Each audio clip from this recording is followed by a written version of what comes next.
Hi guys, it's Miss Beck. Just want to take a minute and share an encouraging word for you today.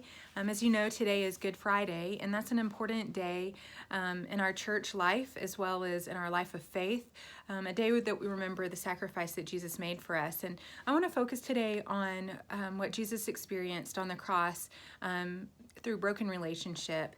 I'm going to read in Mark 15, verse 34. It says, "Then at that time Jesus called out with a loud voice, my God, why have you forsaken me?" And then in John 19, verse 26, it says, "When Jesus saw his mother standing there beside the disciple he loved, he said to her, 'Woman, he is your son.'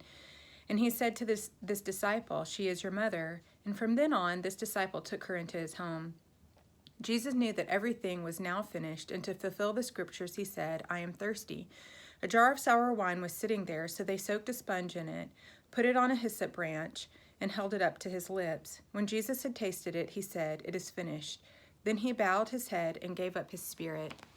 You know, we often think about the pain that Jesus endured on the cross, certainly his physical beating and the crown of thorns that he wore, the abuse that he endured, and then the crucifixion itself. But you know, there were at least two other people that day who were suffering the same death, the same physical brokenness that Jesus was.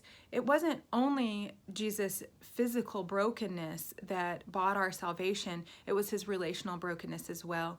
When Jesus died, as we see in the passage in Mark, he asked God, "Why have you forsaken me?"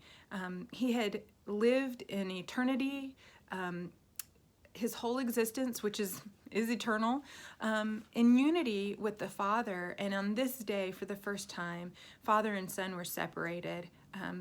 God the Father turned his back on his Son, and there was brokenness in that relationship, and Jesus was lamenting that. And in the same way, his earthly relationships were broken. He saw his mother standing there at his crucifixion and had compassion on her, recognized the suffering she was experiencing, and asked his friend John to take care of her.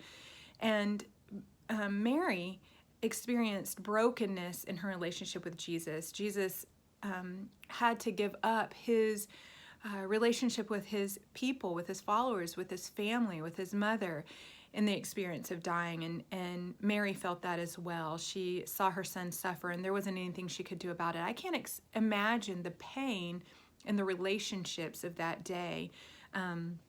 As relationships were broken, as disciples ran away. But I especially think of Mary there, and a mother wants to protect her son, to be with her son, and there was nothing she could do. And I'm sure that he had relied on her comfort and her relationship throughout his life, and that was broken. And so I think Good Friday is a stark reminder that relationships are important, and when they're broken, we feel pain. And I think in this time of social distancing, we can relate to that on a level maybe we haven't before, that our relationships, our community is important. And maybe we can identify with Jesus on this day of Good Friday, that part of his death, part of his sacrifice for you and me to remove the penalty of our sins, was that he suffered broken relationships and he suffered a loss of community. So I want to encourage you today, will you press in, thank Jesus for that gift of bearing our price that we owed for our sins in his body and in his relationships? And would you ask him to help you value relationship the same way that he does? He loves his people. He loves you.